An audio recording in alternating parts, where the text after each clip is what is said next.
semuanya, apa kabar teman-teman? Ketemu lagi sama aku Cinta. Di video aku kali ini aku mau melanjutkan salah satu konten aku tentang renang ya. Yang beberapa bulan lalu saya sudah menjelaskan tentang pentingnya individual untuk menguasai renang ya. Bagi saya itu adalah penting ya, karena renang itu selain olahraga bisa juga buat keselamatan jiwa, yang terutama ya buat penghilang stres, buat olahraga jantung itu bagus ya. Oke, sekali ini aku mau membahas tentang peralatan renang yang harus kita miliki ya, peralatan dasar renang begitu ya. Sebelum aku lanjutin, teman-teman jangan lupa untuk di subscribe ya. Subscribe itu gratis loh, terima kasih sebelumnya. Di like, di komen juga, bisa di share di media sosial teman-teman yang butuh informasi, agar kita semuanya tahu informasinya, agar kita tidak salah kostum di mana kita berada, di mana kita melakukan gerakan atau outdoor ya. Oke, kita bahas satu persatu ya. Yang pertama adalah baju renang ya. Baju renang seperti ini. Baju renang ini adalah yang harus baju terbuat dari bahan karet ya. Bahan karet seperti ini. Kenapa harus terbuat dari bahan karet? Karena ini selain nempel di tubuh kita, itu tidak berat ya. Jadi membuat kita mudah bergerak, dan tidak berat ya. Karena kalau kita pakai baju katun itu kan bukan kostum renang ya. Itu kalau kita di dalam air itu berat ya. Dan berat itu akan membuat kita susah gerak dan bisa membuat kita tenggelam ya. Jadi teman-teman kalau in case teman-teman tenggelam di mana, pakai baju dilepas aja bajunya itu ya. Kita pakai pakaian dalam aja nggak apa-apa ya, karena itu buat keselamatan jiwa kita ya. Oke, seperti itu. Ini bahannya kita harus yang dari karet ya, jangan lupa ya teman-teman. Ingat yang dari karet. Ini kalau aku ada baju renang seperti ini, saya ada banyak, saya ada sekitaran 5 ya, karena saya memang hobi renang. Ini yang one piece ya, ini yang satu piece seperti ini, banyak macamnya tuh seperti ini ya. Ini saya biasa yang seperti ini, yang ada roknya seperti ini, agak sopan. Ini biasa saya gunakan kalau di pantai ya, di publik ya, karena banyak orang. Terus kalau ini biasanya aku gunakan kalau aku ada di renang, aku aku ngajarin les renang teman-teman ya. Ini di Hong Kong, di kolam renang Hong Kong, saya pakai yang seperti ini ya. Ini lebih praktis gitu ya. Yang ini juga terkadang saya pakai. Ini terkadang saya pakai kalau saya pakai di hotel. Di hotel itu yang kolam renangnya outdoor ya, outdoor, atau di pantai juga ya. Di pantai gitu, seperti di Bali seperti itu, saya lebih suka pakai yang one piece seperti ini. Nah, ini saya juga ada yang seperti ini ya. Ini adalah yang two piece ya. Dia terpotong seperti ini ya, potongan-potongan seperti ini ya. Nah, seperti ini. Ini biasanya saya pakai kalau saya lagi ada di hotel, saya lagi liburan begitu, saya pakainya yang seperti ini, yang terseksi ya. Ya begitulah. Karena kita renang ya, ini bukan masalah karena ini adalah renang. Kostum renang adalah ya kostum renang ya gitu. Jadi ini pakaian renang aku ada 5 ya, macam-macam saya gunanya. Tergantung kita sih, kalau saya seperti itu. Kalau buat teman-teman pemula, saya sarankan teman-teman untuk memakai baju renang yang one piece seperti ini ya. Whatever seperti apa modelnya, yang jelas one piece ya.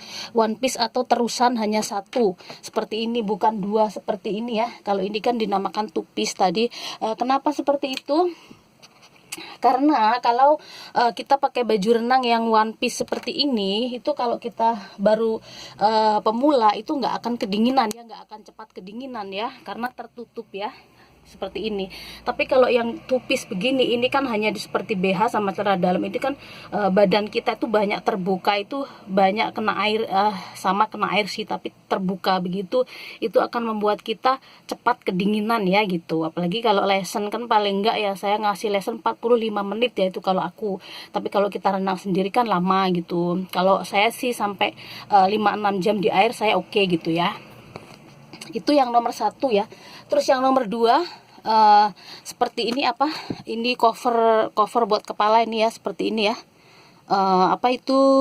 Ini buat penutup kepala seperti ini. Ya ini saya beli yang karet, saya lebih praktis dan kemungkinan kemasukan air nggak banyak gitu. Beda dengan yang dari bahan kain itu cepat basah ya. Semuanya sih basah gitu ya. Tapi ini lebih skuret ini ya kalau menurut aku gitu.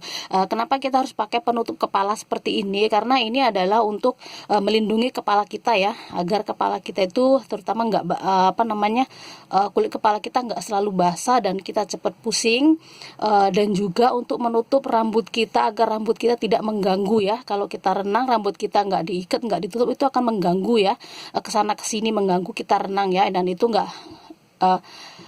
nggak bagus lah, nggak enak lihatnya gitu ya, kita juga ngerasakannya nggak enak gitu ya. Jadi ini kita pakai penutup kepala seperti ini untuk membuat kita itu lebih leluasa kalau berenang, agar rambut kita tidak menutupi, dan untuk kulit kepala kita agar tidak cepat kedinginan ya, terutama di bagian kepala. Kalau terlalu dingin kan nggak bagus juga buat otak ya, seperti itu. Dan juga untuk melindungi rambut kita dari dari klorok. Itu kan airnya itu kan banyak klorok, banyak zat pembersih itu yang untuk membunuh bakteri itu kan nggak bagus sekali untuk rambutnya, nanti kaku. Jadi kalau kita pakai seperti ini masih agak tertolong sedikit gitu, nggak begitu kaku gitu ya, masih ada safety-nya gitu ya, seperti itu. Dan teman-teman juga jangan lupa untuk bawa ikat rambut seperti ini ya, whatever teman-teman suka ikat rambut seperti apa gitu. Jadi diikat dulu rambutnya, baru ditutup dengan tutup kepala seperti ini. Yang nggak kalah pentingnya adalah ini ya, kacamata Gugas ya. Teman-teman harus punya kacamata Gugas, karena ini adalah sangat diperlukan ya, ada fungsinya itu untuk agar pemandangan kita di air itu jernih ya, jernih gitu, mata kita tidak perih ya. Karena kalau kita pertama renang kita nggak pakai kacamata mungkin oke, tapi setelah 3 kali 4 kali kita menggayung tangan itu biasanya mata kita udah mulai gedip-gedip gitu, agak pedes ya, karena kemasukan air, dan membuat kita berhenti ya, kita nggak lanjut renang gitu, karena mata kita seperti ada yang nggak jernih begitu ya, kena air. Jadi kalau kita pakai seperti ini kan kita nggak kemasukan air, jadi kita tuh jernih untuk ngelihat ke bawah, untuk berenang sampai berjam-jam Pak, minimal ya 30 menit sekali sih kalau aku buka gitu ya. Jadi kita pakai kacamata Gugas seperti ini ya, untuk membuat pemandangan yang di depan kita tuh lebih terang untuk di dalam air ya gitu. Dan teman-teman juga jangan lupa, maksud saya ini juga fungsinya adalah untuk menjaga mata kita juga agar tidak kena air klorok terlalu banyak ya, karena nanti bisa merah ya kalau terlalu banyak, itu nggak bagus juga gitu ya airnya itu. Dan mata kita selalu basah juga beberapa jam, itu juga tidak baik ya, nanti mata kita akan terlalu kering ya. Jadi teman-teman usahakan punya seperti ini ya, ini kacamata Gugas seperti ini ya. Jadi itu tadi ya, tiga peralatan renang yang teman-teman harus punya ya, yaitu nomor 1 adalah baju renang yang terbuat dari karet seperti ini.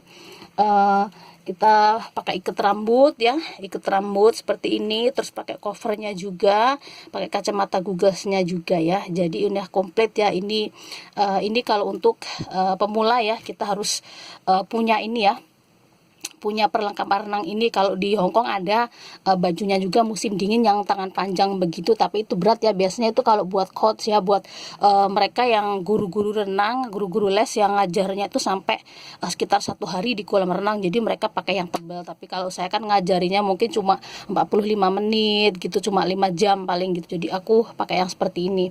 Jadi itu tadi ya beberapa peralatan renang yang teman-teman harus miliki ketika teman-teman mau berenang ya. Jangan salah kostum, dan teman-teman dipastikan baju renang, kacamata Gugas, dan penutup kepala ya.